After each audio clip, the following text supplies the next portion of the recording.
At Hematu. Yeah. Sorry about that. I have a habit of slipping back into the Planko language. It's good to finally meet you in person. I'm Bernard, although I insist you call me Bernie. The only person who calls me Bernard is my wife. And even then, only when I've tracked elephant dung into the carpets. As you know, I own several zoos, but I always like to show people the ropes here at my home. This is the first zoo I ever opened, and a source of great pride for me. And prides, thanks to a lion breeding program we ran in the 80s. But we're in the middle of a big renovation, and that's where you come in. Sadly, our old contractor had to retire after developing a fur allergy. Poor devil kept sneezing his dentures into the lion habitat. So, it's up to you to finish everything off. Don't worry, though. I'm not completely throwing you into the deep end. My head keeper, Nancy Jones, will be lending a helping hand. Oh, she's a hard worker, and she'll expect you to be too. But I'm sure you'll get along like a house on fire, or even better, one that isn't on fire. Less shouting that way.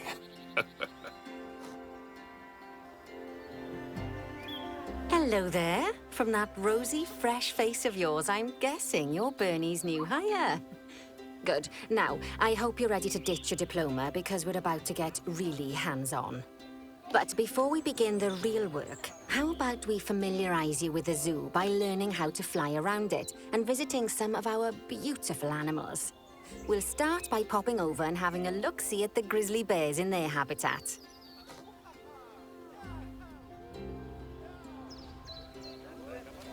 Did you know that grizzly bears, also known as Ursus arctos horribilis, can hibernate for up to 7 months a year?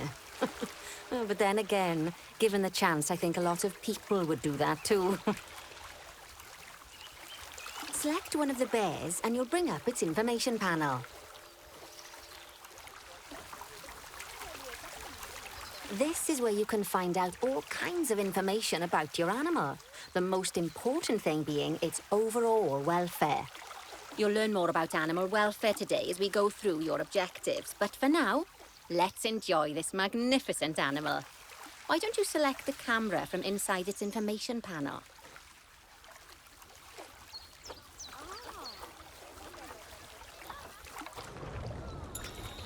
See, now this is a fantastic way to get a close look at your animals. Okay, when you're ready, let's pop over to the other side of the zoo and take a look at the lions. I've marked their location for you to find.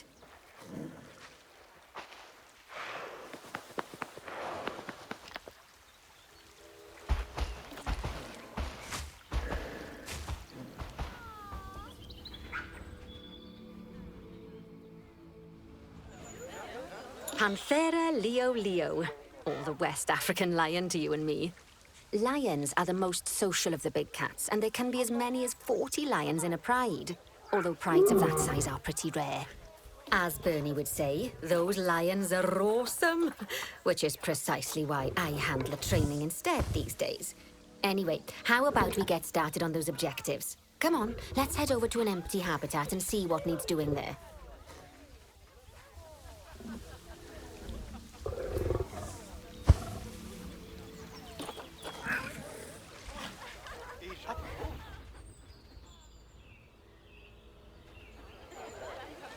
As you can see, it's a lovely space for animals, but it's missing a certain something.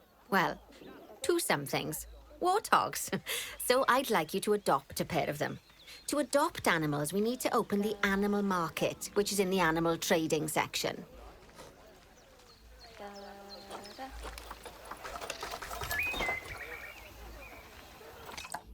There we are. A pair of perfectly splendid warthogs for our zoo. Just select them and choose Adopt. Normally, the animal exchange would be full of animals, but I've emptied out the market while you learn how it works. The last thing I need is you accidentally ordering a dozen elephants.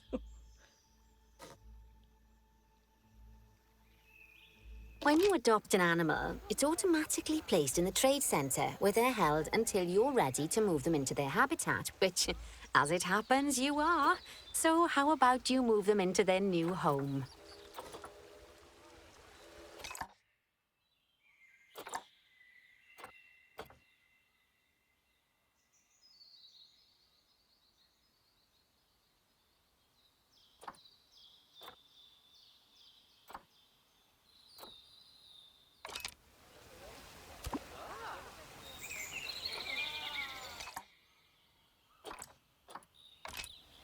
When you ask for an animal to be moved into a habitat, your caretakers will go to the trade centre, collect your animal, and deliver them to your selected habitat. I've marked the trade centre's location, so let's go and watch the caretakers in action.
Well, as you can see, those caretakers don't hang about. They'll move those animals to their destination as fast as possible. Of course, normally we'd have to place the animals into quarantine before moving them into a habitat, but I am assured by a person of good standing that these warthogs are in the very rudest of health. Right, let's get the warthog's habitat finished up so we can keep them nice and happy. You see, each animal in the zoo has an overall welfare statistic, basically how happy they are. And that overall welfare statistic is itself comprised of 4 different areas: nutrition, social health, habitat, and enrichment. Luckily, if you select an animal, you'll bring up their animal welfare information panel, which we saw earlier, where you can see how they're doing. That way, you'll know exactly what areas need to be addressed. Don't worry if that's a lot to remember. You can always check the Zoopedia for more information.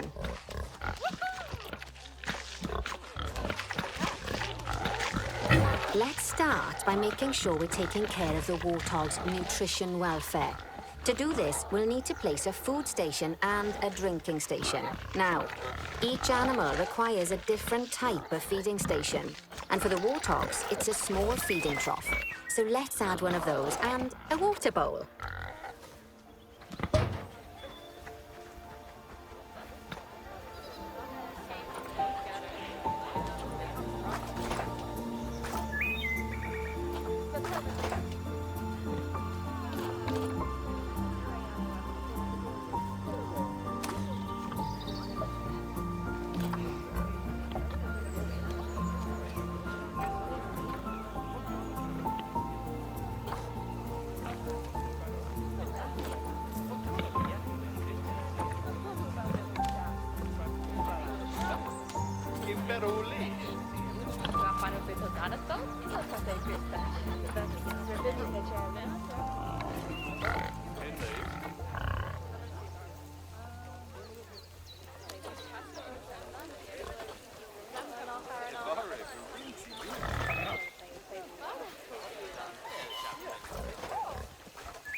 Animals also require stimulation to keep them happy.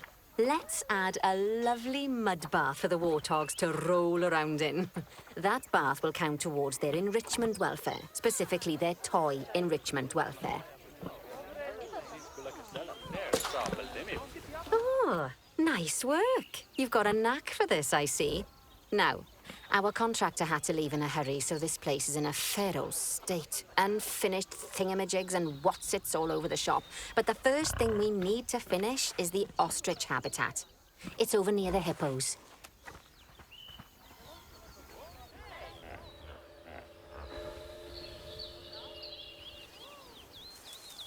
Oh, before we actually start building our ostrich habitat, let's pause time for a moment.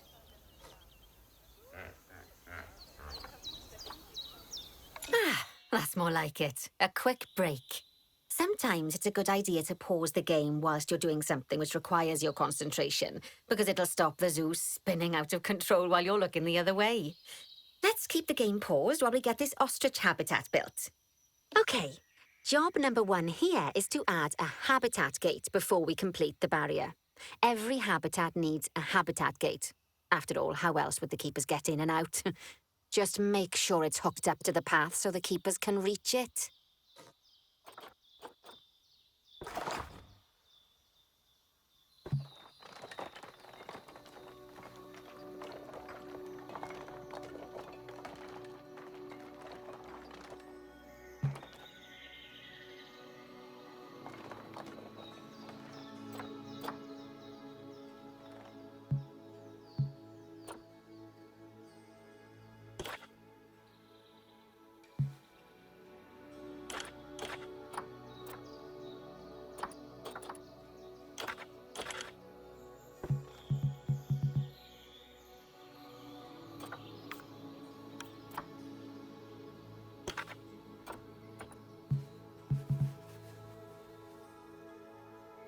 Right, let's complete the perimeter barrier so we can adopt us some ostriches.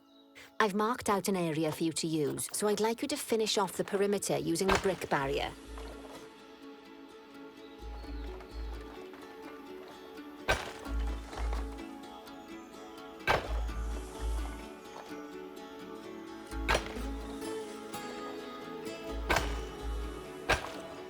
Good work! Remember, before you can place animals in any habitat, it has to have a full loop of connected barrier. Now, you've probably noticed that guests can't actually see into this habitat at the moment. At least not without a stepladder. But seeing as they're banned, I'd like you to select a piece of barrier and swap out the brick for a glass barrier, so the guests can see in.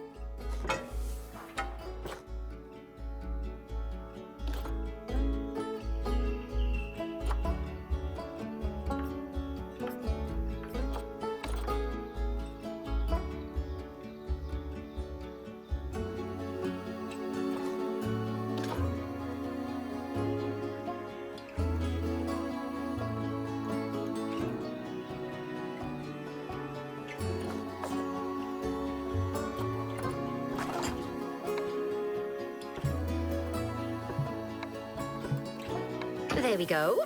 Adding in more windows gives guests even more opportunities to see the animals in a habitat. It's always best to make sure the guests can get a good view into a habitat from the path they're walking on, because it makes them happy, and because this would be a pretty terrible zoo if they couldn't. The last thing we need to do is to add a donation box. You see, when guests enjoy the view of an animal, they'll make a donation. Just make sure you put them in easy-to-reach places, like near a viewing point.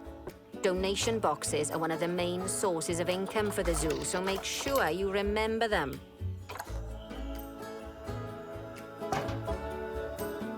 Now, before we adopt our ostriches, you should unpause time. After all, if time's paused, then so are our caretakers, which will make it a bit tricky for them to deliver the ostriches.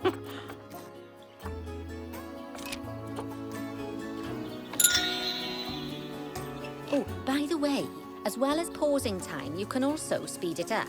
It'll run everything at 2 times and 5 times faster.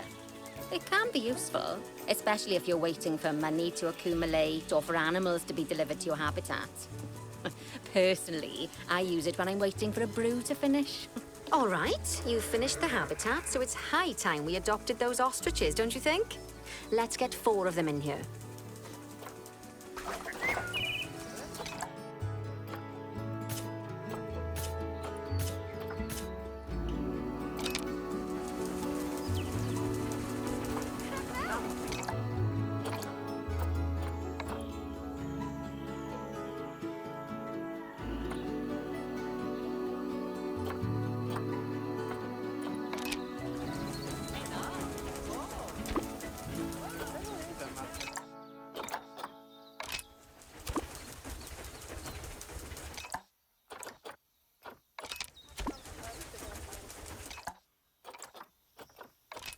While we wait for them to be collected by the caretakers and brought to the habitat, you should get it ready for them.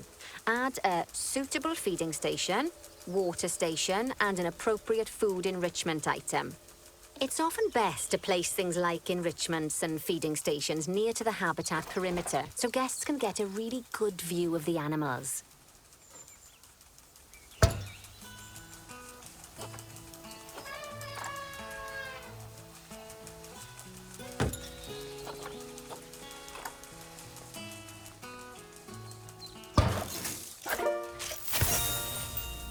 Oh, good to see the ostriches have somewhere they can really stretch their legs. Did you know they can actually run at 43 miles per hour? Oh, heaven forbid they ever escape. The speed camera fines alone would bankrupt us.